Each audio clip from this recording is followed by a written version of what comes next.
Hi, this is CK at CK Education. Today I want to talk about local optimization. If you read this book, let me see, actually,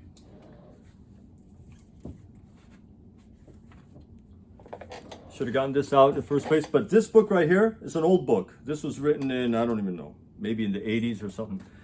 But The Goal by Eliyahu, Goldratt. A lot of people in my field of processes and engineering and efficiency and productivity and quality have read this book. In fact, I was introduced to this book in college, but I was reintroduced to it when I was working at the Boeing company early in my career. To give you, this is written in novel form. I recommend you read this book if you haven't. It's a very interesting read, and it talks about the importance of prioritization when you are doing improvements in a system, and it goes off the assumption that you have limited resources, limited time, and so you have to focus on the priority areas. And where is that priority area?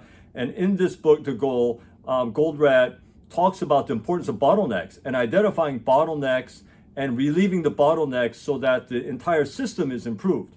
But this goes to another point, and that point is the problem with local optimization. Here's the problem. A lot of times people read a book like this and they say, oh yeah, I found a bottleneck in my system, whether it's a factory, whatever process it is, anything in which people do work to produce a certain outcome, there's a process involved. There's a sequence of processes and events that has to take place in order for that product or service to be produced. And so somewhere in that process is a bottleneck, and there's usually one. There could be two. It's rare that you have two bottlenecks that are exactly the same, but you have bottlenecks. And if you focus on prioritize that bottleneck and relieve that bottleneck, the whole system goes faster. And then when that happens, the next bottleneck appears, and then you work on that, and so on and so forth. But the problem is people forget that you want to optimize the system, not just a local area. And again, take this as a metaphor. It's not just for factories and processes and for manufacturing or for any service industry. It's not just that. This applies to all things in life, your family, your kids, and I'll explain these kinds of things a little bit later on in the video. But today, when you look at local optimization, people make the mistake of, I'm going to locally optimize this. I found a bottleneck, so I'm going to relieve that bottleneck. I'm going to speed it up. And then when they do that, they think, I'm done. And they forget that the whole point of prioritization and optimizing that bottleneck and relieving that bottleneck is so that whole system can be improved and go faster. But then when the next bottleneck appears, you have to keep going and keep going and keep relieving it. There's no end to this, okay?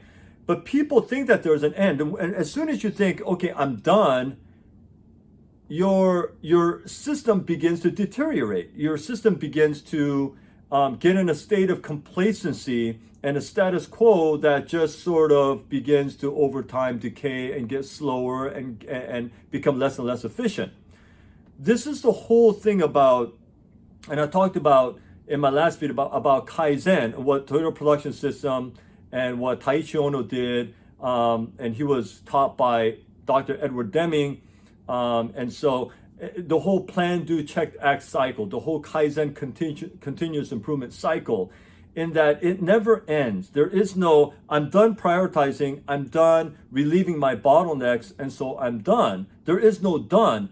It's just in that moment in time that bottleneck is relieved, but you're only doing that to identify the next bottleneck.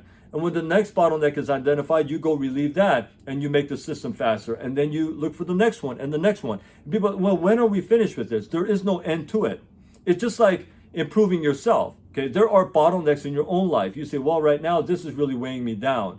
This part, I'm just not financially well off. I'm just, I have too much debt, or my income is too low, or my business isn't doing well, or whatever the thing is, there's something, or my health isn't good at the moment. There are certain bottlenecks, things that hold you back in your progress, in your daily life, that you want to live free, you want to live healthy, you want to live happy, but there are certain things that weigh you down. It could be a relationship, it could be money, it could be your health, whatever the thing is.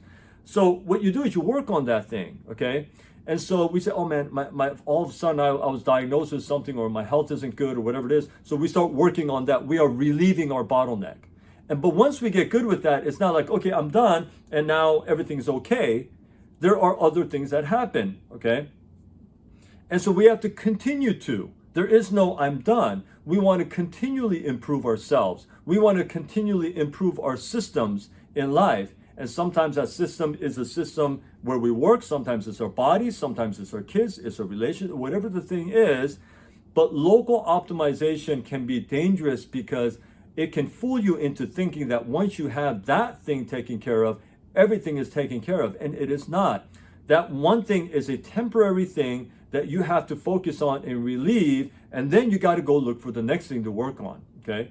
And so this is so important. So when I was an engineer, when I was a consultant, the biggest thing that people, this is one of the biggest problems that managers and people who oversee systems get into. And they get into this mindset of, just show me that bottleneck, show me that area, the worst area, that problem area that I have to work on. And if I can just resolve that, I'm good, okay? This is very short-sighted. The reason people think like this is that as the system as a whole measures local optimizations, and this is a problem.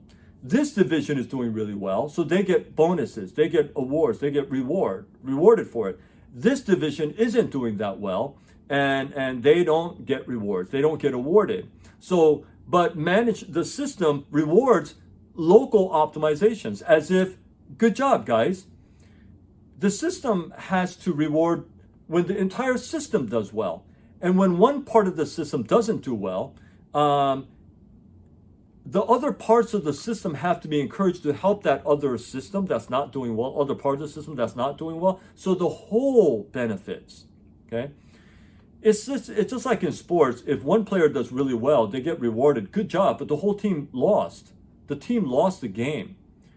It's great that one player played well, but it's not about the one player. It's a team sport. The goal is for the team to win the game. And it's the same thing in manufacturing. It's the same thing in processes. Any organization that produces a good or service, and they are trying to be good at what they do, and build a good reputation, the higher up in management that you are, you have to realize that you have to create a system, a performance measurement system. You have to design your metrics so that managers are not encouraged to just focus on their one little piece, and as long as they do well, they don't care about the other pieces. When I was working at Genie Industries in Redmond, Washington, many years ago, they did it the right way. It was about how well Genie did, not how well our plant did, not how well our assembly line did, not how well our part of the assembly line did, not how well one employee did. Everybody was focused on how well the entire company did, how many units the entire company sold, how many defects the entire company had or didn't have. And so it was based on that. It was based on, and we got profit sharing based on how well the company did, not how well our division or our factory or our plant or our assembly line or our shift or our employees did, but how well the entire company did. And so we had this mindset of, we're always trying to help each other, because helping each other means helping Genie, helping the entire organization. And this is so important. And this applies to everything we do in life. And so you don't want to get into this trap, into this mindset that if I just fix just one part of my life or one part of this process or one part of the system, that I'm good. Well, that's just one part temporarily. You got to go on and fix every other part. This is why when I talk about, even in life, when we talk about success, if you think of your life as a system, there are many facets to life. If someone might say, oh, I make a lot of money. Okay, that's fine. That's just one facet though. You can make a lot of money. I know people make a lot of money, but have terrible health problems because they never took care of their health. Their kids don't even want to see them because they have terrible relationships, terrible family dynamics. I know people like this personally, and it's sad. Or some people have wonderful families, but they have money problems, okay? They have a great relationship. They love each other, and that's wonderful. But they just always have money problems. They're always short, or some people they have great health, but they're very healthy, but they have problems in other areas of their lives. Or so it's multifaceted. Or some people have great families, but they're just lost spiritually. They just don't know what they're living for. They have no purpose in life. They don't know where this ends, why they're here, and they're just constantly just wandering, and wondering why they're even here and what they're doing here. And so it's multifaceted. I've categorized this using F words that start with the letter F. And I thought, success in life, or metrics in life, if you will, instead of just locally optimizing one area of our life, just like you don't want to just optimize one part of a system in a company, you want to focus on all the different major facets of your life and make sure that you're good in all of these facets. So let me share some of these things, these F words that I've come up with. So in no particular order, but for example, faith. Okay, faith, family, fitness, like your health, fun, the fun that you have, finances, the money, friends, frame of mind. Okay, so these are some of the F words that and maybe you can jot these down. So faith, family, fitness, finances, fun, friends, frame of mind. These are all F words. If you think of each of these F words, this is your system in your life. How are you in each of these? So when you think of each part of that, you might say, I know a lot of guys would say, oh, I'm good financially, but fitness, my health, it could be a lot better. And family, I don't know. I don't have a very good relationship with my wife or my kids or whatever the thing is. And faith, I don't know anything about that. Or fun, I don't have a lot of fun in my life. Friends, I got a lot of people I hang out with and do things with, but close, real friends that I share my heart with and I can be vulnerable with, and people that I can trust. I don't know how many of those people I have in my life. You see what I mean? Frame of mind. I don't even know what that means. Frame of mind means mindset. What are you doing to improve your mindset, to improve the way you think? Are you learning how to filter out wrong ways of thinking? And are you constantly improving in the way you think? Are you getting closer and closer to the truth and how you think and how you should think? And do you even know what that is? And do you even know what that should be? These kinds of things. So when you think of each of these facets, they're actually very profound and deep. They're not as shallow as you might think. And so there's facets to every one of these, right? There's more depth into each one of these. But I just want to give you a starting point to think about. If you think of your life as a system, instead of locally optimizing just one thing, well, I make a lot of money, I'm good financially. Think of it more as a system, the whole thing, all the facets. How are you doing in each of these? And you want to constantly be working on each of these facets in your life, just like a company would, to make sure that the entire company is successful, not just one piece of it. And this is the mistake that many people make. And today, I just wanted to share this advice and share this lesson with you and to encourage you. Let's focus on all the different the facets of life, all the different major categories of life that we should be successful in, healthy in, rather than just being satisfied with just one part of it. And so that's my advice for life today. And thanks for watching as always. And I'll see you in my next video.